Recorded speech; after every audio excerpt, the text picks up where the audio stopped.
Hello everyone and welcome back to the Fantasy Football Fix YouTube channel. My name's FPL Phillips and today I'm bringing you the latest installment in Eddie versus the Algorithm, the series where every week we look at the computer-generated team and see what its selections are for this coming game week. And then I go away and put together my own side to try and take it on and beat it points for points in each game week of the season. Last week was a very close call and there's still a game to go today, so we're going to be leaving the results until the next episode. But for now we can get into having a look at what the Algorithm free hit team is going to look like for game week 27.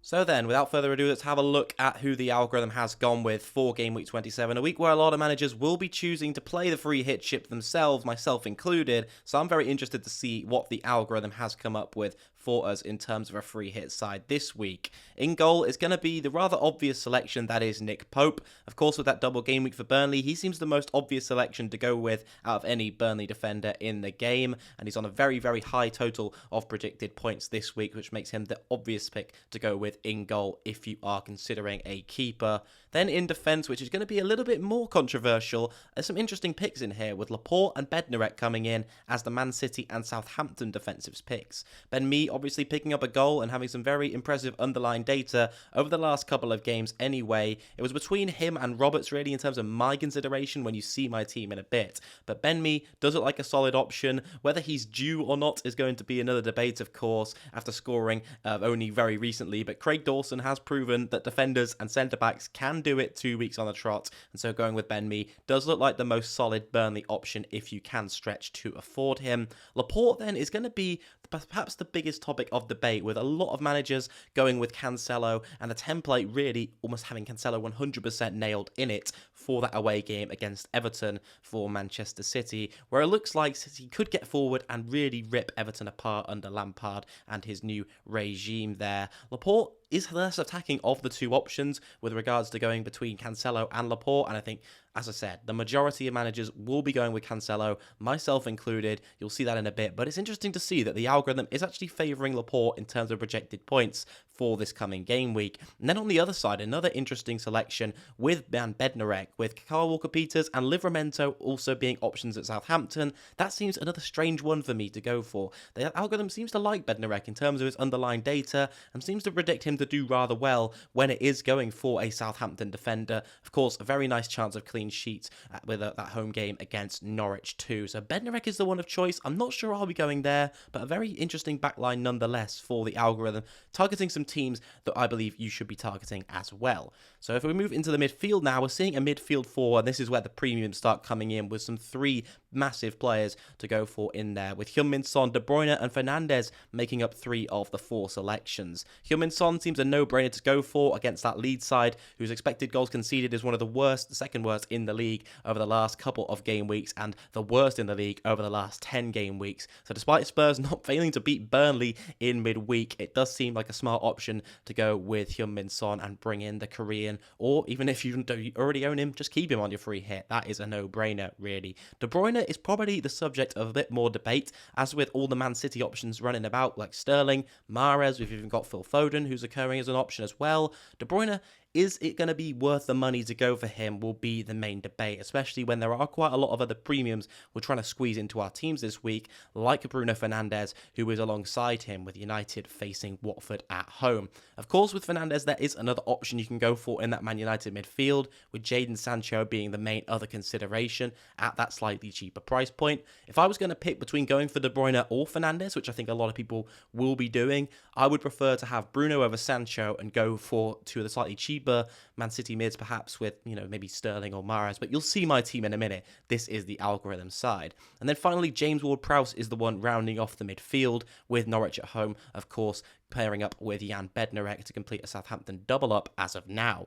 So Norwich at home, a very nice game for him. A lot of managers, I'm sure, will be debating to whether to go between Armando Broja up front and then James Ward-Prowse in midfield, so perhaps a formation change of a 3-4-3 to a 3-5-2, but the Algorithm's gone with a 3-4-3 with Ward-Prowse included, which is very interesting indeed. If you want to see a great discussion between going with Ward-Prowse or Broja, make sure to check out FPL Raptor's video that he did release on the channel only a day or two ago. Fantastic analysis and some great other debates in there as well. But Ward-Prowse, nonetheless, a fantastic pick to go for, and it's arguably my favourite option of the Southampton attackers this week, with finally another Southampton attacker coming in up front, and perhaps not the one you thought, with Che Adams actually in there ahead of Armando Broja, who of course are actually very tight when you look at the underlying data, and Adams could be a very nice tasty differential to go for if you're considering taking a few punts here and there on your free hit to try and gain some serious rank this week. Up front, there are two other obvious picks as well who make it in there, with Harry Kane and Wout Weghorst, who are both captaincy options, I think, this week.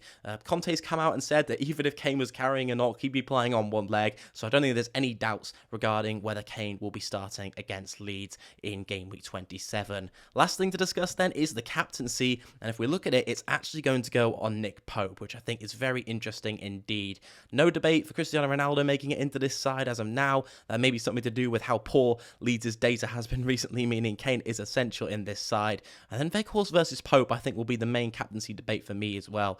Do you kind of go and play safe with Pope, who perhaps has the lower minimum points, but is going to not really get you as much in the total unless he can grab 2 clean sheets in 2, and then Weghorst, who perhaps has the higher ceiling but the lower minimum that you're going to get. So I think Pope is perhaps a more solid pick. You're probably guaranteeing at least 1 clean sheet in those 2 games and maybe an 8 to 10 point return overall, whereas Weghorst, you could end up with 4 or you could end up with 18. So you really are looking at the range of spectrum in terms of points with Weghorst, whereas Pope is probably a bit more nailed on and more solid to go with him if you're considering that. So the predicted points for this week for the algorithm is 70, which is not bad at all in a game week where we're seeing so many managers who will have already used a free hit and have players from teams such as Liverpool, Arsenal, who are blanking of course, and will make up the majority of the players on their bench, and maybe some in the 11, taking some managers down to 9 or 10 players. So this side really does look very good, and it is important to remember that the percentage of managers playing the free hits, and also just managers on FPL and involved in FPL on Twitter, on social media overall, make up a very small proportion of those in the entire game, or 8-9 million, whatever it is, will make up a very small proportion. So don't be afraid to go a little bit template on your draft. I know a few of these picks are very outside the box, but I'm going to go away now and put together my own draft of which team I will be selecting at the moment for my free hit in Game Week 27. And this is the side I have come up with for Game Week 27 on a free hit. And I've switched the captaincy first and foremost over to Weghorst, just based on kind of the elements I was suggesting. And also, I do think that he has a very, very high ceiling, and I want to take a chance and go with that. I think it is just more fun to play that way as well. I know that shouldn't really be an element of the discussion, but I much prefer watching a striker who I've got captained than a goalkeeper. It's a much more nerve-wracking watching someone who you're relying on mainly only for clean sheets, like centre-backs and goalkeepers in this game. As is why I've switched over the 2 centre-backs in defence. I have gone for Cancelo over Laporte for pretty obvious reasons at this point, and then I've also gone for Livramento at the back. I did want to try and squeeze a United defender in. I was considering going with Luke Shaw, perhaps even Dalot, but budget was a bit of an option because I wanted to have some cover on the bench for perhaps if there is some surprise, or not really surprising at this point, Pep Roulette rotation. And in midfield, we have gone for Sterling and Mahrez as the 2 Man City midfield picks. So Kevin De Bruyne and Bruno Fernandes have dropped out, as has James Ward-Prowse, which was a difficult decision. I wasn't 100% sold on doubling up on the Southampton forwards, and I wanted to go with Broja up front over Che Adams. The data, as I mentioned, is very tight, but Broja just edges it for me as well, and there is an element of eye test in there that is making that decision and driving it for me at least. Sancho's come in for Bruno Fernandes, and I think it's going to be difficult either way for Manchester United, as Hodgson's probably going to go reeling from that Crystal Palace defeat and set up with a very low block at Old Trafford, as a lot of teams who are trying to come away with 1 point maximum really do, which again, why I think it is a good option to go for a Manchester United defender. Perhaps Luke Shaw, someone who's on set pieces like him. Perhaps United's only source of goals may come from a corner or something. I know they've only scored their first one in 100 or so in the last game where Maguire scored that header, but Luke Shaw I think could be a good option as he's on the set pieces, and United will be probably struggling for goals as they have struggled against low blocks in previous times. I think Luke Shaw could be a great pick to go for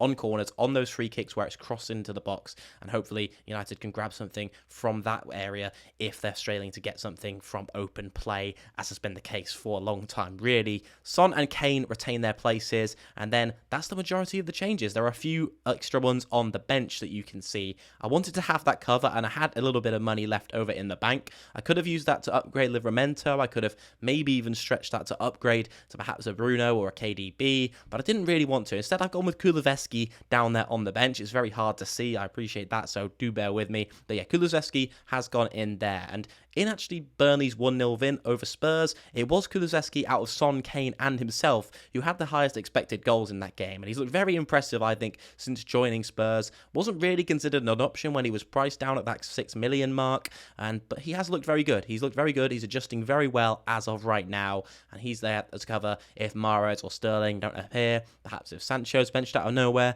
then I've got that cover there too. I've also gone with Armati, who I think is pretty much a must-have on your bench in a free hit draft, down at 3.8 and starting for Leicester right now, and I think those two players are enough to cover me for any eventuality, hopefully, which is why I've gone with extra funds, put Tsimikas, the cheapest defender in the game. Despite having a blank fixture, he sat there at third sub. So yeah, that's going to wrap up Eddie versus the algorithm for this week. Let me know whose team you do prefer down below in the comments, and don't forget to subscribe to Fantasy Football Fix if you are new around here. If you liked the video, leave it a thumbs up as well, and turn that notification bell on if you don't want to miss a future video. But I've been Eddie. You guys have been awesome. Thank you very much for tuning in once again, and I'll catch you in the next one.